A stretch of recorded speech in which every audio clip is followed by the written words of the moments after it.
नमस्कार प्यारे विद्यार्थियों, मैं श्रवण कीचड़, असिस्टेंट प्रोफेसर, राजकीय महाविद्यालय सरदार सर, इस यूट्यूब चैनल पे आपका हार्दिक स्वागत करता हूँ। बीए पार्ट सेकंड में राजस्थान का इतिहास प्रश्न पत्र है। इस प्रश्न पत्र में आज हम राजस्थान के महत्वपूर्ण पुरातात्विक स्थल टॉपिक का अध्ययन करेंगे। राजस्थान के महत्वपूर्ण पुरातात्विक स्थलों में कालीबंगा, आहड़ और बैराट आदि मुख्य है। इनमें सर्वप्रथम हम आहड़ की सभ्यता का अध्ययन करेंगे। आहड़ एक कस्बा है जो कि उदयपुर शहर से लगभग 3 मील की दूरी पर स्थित है। आहड़ की सभ्यता को अनेक नामों से पुकारा जाता है। इसे अघाटपुर की सभ्यता भी कहते हैं, इसे बड़े मृद वांडू की सभ्यता, कोट व गोरे की सभ्यता, ताम्रवती नगरी और इसे धूलकोट की सभ्यता के नामों से भी जाना जाता है। आहड़ से प्राप्त संस्कृति लगभग 4000 वर्ष पुरानी मानी जाती है। इसकी खोज सर्वप्रथम 1953 ईस्वी में अक्षय कीर्तिव्यास ने की थी। तत्पश्चात 1956 में रतनचंद्र अग्रवाल तथा 1961 में HD सांकलिया के द्वारा यहाँ उत्खनन का कार्य किया गया था। आहड़ की सभ्यता की प्रमुख विशेषताएं इस प्रकार हैं। यहाँ के मकानों का निर्माण धूप में सुखाई गई कच्ची ईंटों से किया गया है। आहड़ से प्राप्त एक मकान से 6 चूल्हों के साक्ष्य मिले हैं, जिससे ये अनुमान लगाया गया कि यहाँ के लोग संयुक्त परिवार में रहे होंगे। यहाँ से अनाज रखने के बड़े मृद भांड प्राप्त हुए हैं, जिसे स्थानीय भाषा में कोट व गोरे कहा गया है। इसीलिए इसे कोट व गोरे की सभ्यता के नाम से भी जाना जाता है। यहाँ से 6 तांबे की मुद्राएं प्राप्त हुई हैं। इनमें से एक मुद्रा पर त्रिशूल तथा दूसरी मुद्रा पर यूनानी देवता अपोलो का चित्र बना हुआ है। यहाँ से टेराकोटा पत्ती से मिट्टी से निर्मित वृषभ की आकृति की मूर्ति भी प्राप्त हुई है, जिसे बनासियल बुल कहा जाता है। आहड़ के लोग चावल की खेती करते थे। इन्हें कुत्ते की भी जानकारी थी, यानी ये लोग कुत्ता भी पालते थे। आहड़ के लोग मृतकों को कपड़ों व आभूषण के साथ दफनाते थे। इनके पीछे उनकी ये मान्यता थी कि ये उनके आगे काम में आएंगे। यहाँ के लोग आभूषणों का प्रयोग भी किया करते थे, जो कि मिट्टी के मनकों से बने होते थे। आहड़ से तांबा गलाने की भट्टियाँ भी प्राप्त हुई हैं तथा छोटे जलपात्र भी मिला है। इस प्रकार के पात्रों का प्रयोग पूर्वी ईरान व बलूचिस्तान में किया जाता था, जिससे निष्कर्ष निकलता है कि आहड़ का संबंध ईरानी सभ्यता के साथ भी रहा होगा। राजस्थान के इतिहासकार डॉक्टर गोपीनाथ शर्मा के अनुसार भूकंप या बाढ़ के कारण इस सभ्यता का पतन हुआ होगा और आहड़ सभ्यता का परिपक्व काल 1900 ईसा पूर्व से 1200 ईसा पूर्व के मध्य माना जाता है।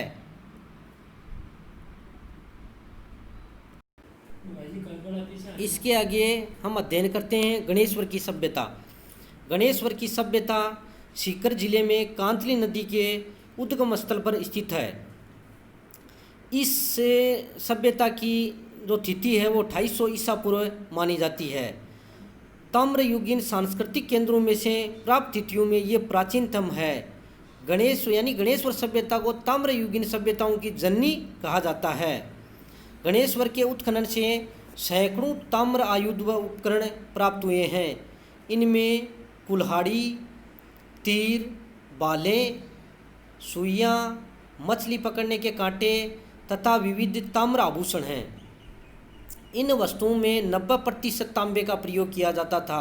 यानी जो भी वस्तुएं प्राप्त हुई उनमें अधिकतम या अधिकतर वस्तुओं में तांबे का ही प्रयोग हुआ है, इसलिए इसे ताम्रयुगीन सभ्यताओं की जननी कहा जाता है। गणेश्वर में मृतपात्र भी मिले हैं, जिनमें प्याले, तस्तरियाँ व कुंडियाँ प्रमुख हैं।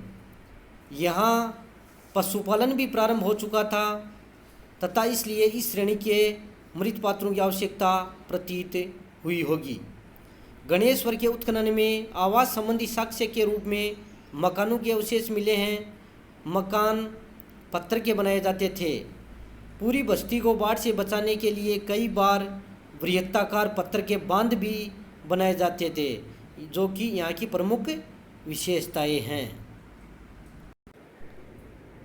इसके बाद हम कालीबंगा की सभ्यता का अध्ययन करते हैं।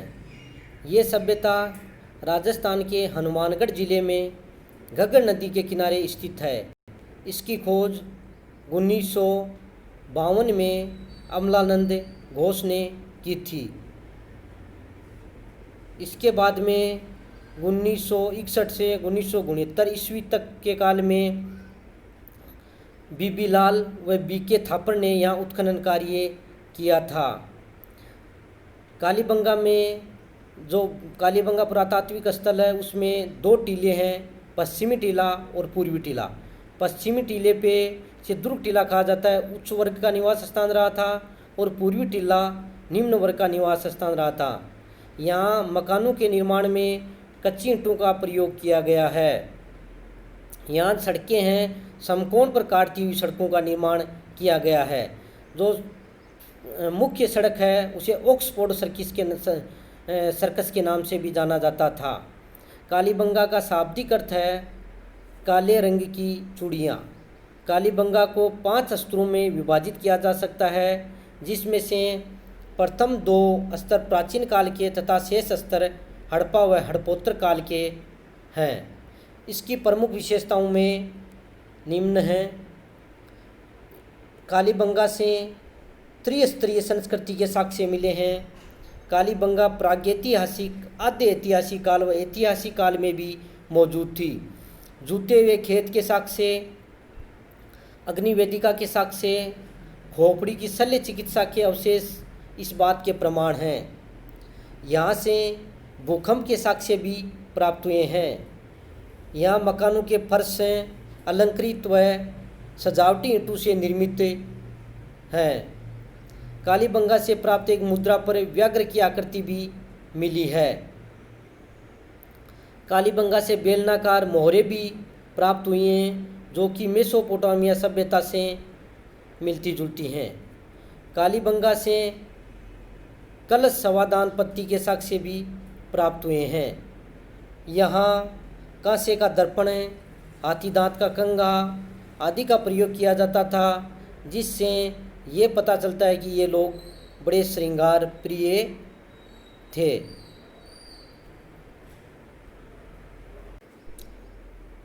कालीबंगा से सामूहिक तंदूर के साक्ष्य मिले हैं। यहाँ से प्राप्त वस्तुओं पर स्वास्तिक के चिन्ह बने हुए हैं, जिससे पता लगता है कि ये लोग जादू टोना भी किया करते थे, क्योंकि स्वास्तिक का प्रयोग वास्तु दोषों को दूर करने के लिए किया गया होगा। डॉक्टर दशरथ शर्मा ने अपनी पुस्तक राजस्थान थ्रू द एजेज में कालीबंगा को सिंधु सभ्यता की तीसरी राजधानी कहा गया है। प्यारे विद्यार्थियों, ये RS के एग्ज़ाम में भी प्रश्न पूछा गया था कि किस स्थल को तीसरी राजधानी के नाम से जाना जाता है। स्टुअर्ट पिगट के अनुसार यहाँ पर पूर्वोत्तर शासन था। इतिहासकार KUR केनेडी के अनुसार संक्रामक रोग के कारण इस सभ्यता का पतन हुआ होगा, जबकि गोपीनाथ शर्मा के अनुसार कच्छ के रण में रेत भर जाने के कारण इस सभ्यता का पतन हुआ होगा, क्योंकि इस क्षेत्र में वर्षा की कमी हो गई थी। राजस्थान की अन्य सभ्यताओं में बैराट की सभ्यता का प्रमुख स्थान है। बैराट की सभ्यता का विकास राजस्थान के जयपुर जिले में विराट नगर में स्थित बीजक, भीम तथा गणेश डूंगरी में बाणगंगा नदी के किनारे हुआ था। बाणगंगा नदी को अर्जुन की गंगा भी कहा जाता है। विराटनगर मत्स्य जनपद की राजधानी थी। मत्स्य जनपद व विराटनगर का उल्लेख महाभारत में भी मिलता है। बैराट की खोज 1936 ईस्वी में राय बहादुर दयाराम साहनी के द्वारा की गई। यहाँ उत्खनन का कार्य प्रमुख रूप से कैलाश दीक्षित, नीलरत्न बनर्जी के द्वारा किया गया था। हालांकि 1837 के आसपास कैप्टन बर्ट के द्वारा इस स्थान के बारे में जानकारी दी गई। यहाँ पर अशोक का सम्राट अशोक मौर्य सम्राट अशोक का भाब्रू शिलालेख भी प्राप्त हुआ है। ये लघु शिलालेख एक पहिए पर खुदा हुआ है। इस शिलालेख में अशोक को मगध का राजा कहा गया है।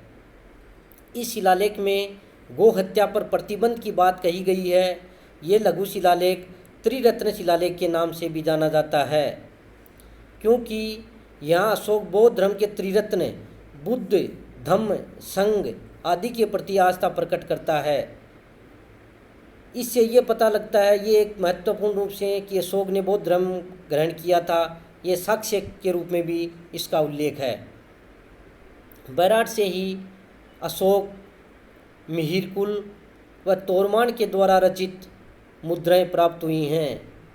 बैराट में स्थित बीजक पहाड़ी से बौद्ध विहार, स्तूप तथा महात्मा बुद्ध की मथुरा शैली में निर्मित प्रतिमाएं प्राप्त हुई हैं। इसी के साथ धन्यवाद।